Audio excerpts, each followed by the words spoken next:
नाज़िन पेरूमल वेझो रोहड़ो शाख ते पुल न हुजण करे ॻोठाणा परेशाननि खे मुंहुं ॾियण ते मजबूर आहिनि। ॻोठाणनि जो चवणु आहे त ॿारड़ा स्कूल वञण दौरान वाह मथां पुल न हुजण करे खजीअ जे थुड़ तां गुज़रनि था, जंहिं सबबु कंहिं बि वक़्तु को हादसो पेश अची सघे थो।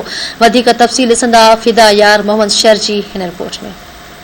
पेरूमल वेझो ॻोठ फारवो ख़ासि केलिया रहवासी रोहिड़ो शाख जी पुल ऐं रोड रस्तो न हुअण सबबि मुश्किलातुनि खे मुंहुं ॾियण लॻा, जॾहिं त स्कूल ईंदड़ वेंदड़ शागिर्दनि तोड़े शागिर्दाणियुनि खे हिकु काठी जी पुल तां गुज़र करण ते खेनि सख़्तु मुश्किलातूं दरपेश अचनि थियूं। उन मौक़े ते ॻोठाणनि गुलाम मोहम्मद ख़ासकेली, शिया उलमा काउंसिल जे जनरल सेक्रेटरी अरफान लिस्काणी ऐं ॿियनि धरती टीवी सां ॻाल्हाईंदे चयो त असांजो मुतालबो इहो आहे त असां यको पाकिस्तान पीपल्स पार्टी सां वाबस्ता रहिया आहियूं ऐं हमेशह उन्हनि खे असां वोट ॾिना आहिनि। मां जॾहिं हुकूमत हिते हुई ज़िले में तॾहिं बि असां ॾिना आहिनि, जॾहिं न हुई तॾहिं बि असां हिननि सां गॾु रहिया आहियूं, पर 14 साल में ही इक़्तिदार में रहिया आहिनि। उन्हनि 14 सालनि में तव्हां ॾिसो त असांजे ॻोठ में वाटर जी मोरी बि न आहे, शाख जी बि न आहे।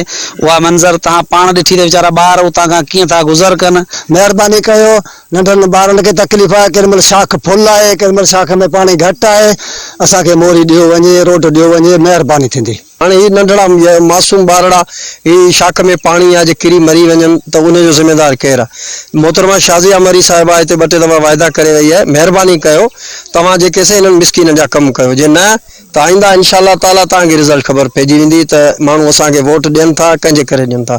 असां पुरज़ोर मुतालबो था कयूं अदी शाज़िया मरी खां त महिरबानी करे ॻोठ फारूक ख़ासि केली में रोड बि ॾिनो वञे ऐं उन्हनि जे ॿारनि जी सहूलियत। अॼु ॻोठ फारूक ख़ासि केली में गॾु थियण जो मक़सदु इहो आहे त हिते जे माण्हुनि जा जेके आहिनि पीपल्स पार्टी जाइज़ मुतालबा मञे, जीअं रोड आहे या हिननि जी मोरी जो मसइलो आहे, इन खे जेको आहे सो हल कयो वञे।